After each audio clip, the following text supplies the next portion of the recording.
कैसे हो बच्चों। आज हम एक नया कहानी सुनेंगे, अच्छा लड़का। तो चलो शुरू करते हैं। अहमद एक बहुत ही प्यारा लड़का था। वो बड़ों का कहना मानता और उनका अदब करता और अपने छोटे भाई बहनों से बहुत मोहब्बत करता था। अहमद के अम्मी अब्बू उससे बहुत खुश थे, क्योंकि अहमद हर वक्त उनकी खिदमत के लिए तैयार रहता।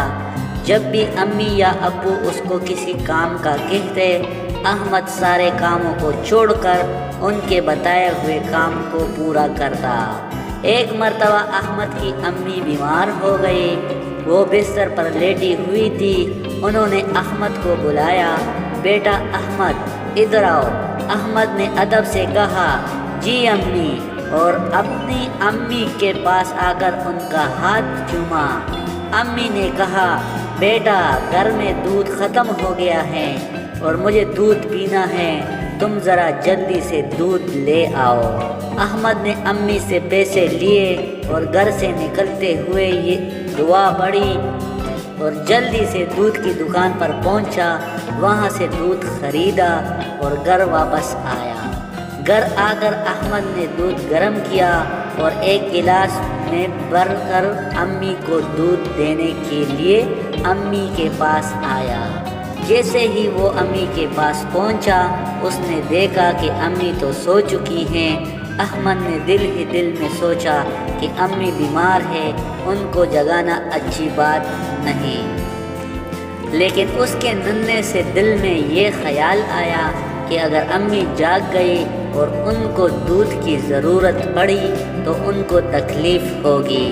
ये ख्याल आते ही उसने फ़ैसला किया कि वो दूध लेकर अम्मी के पास ही बैठा रहे, ताकि अगर अम्मी जाग जाए तो वो उनको दूध पेश कर सके। वो काफ़ी देर तक बैठा रहा, यहाँ तक कि अम्मी जाग गई। अम्मी ने अहमद को अपने पास बैठे देखा तो कहा, बेटा तुम यहाँ क्या कर रहे हो। अहमद ने कहा, प्यारी अम्मी जान, आपने मुझे दूध लेने भेजा था। मैं दूध लेकर आया तो आप सो चुकी थी। मैंने आपको जगाना मुनासिब नहीं समझा और बग़ैर आपको दूध पिलाए यहाँ से जाना भी मुझे अच्छा न लगा।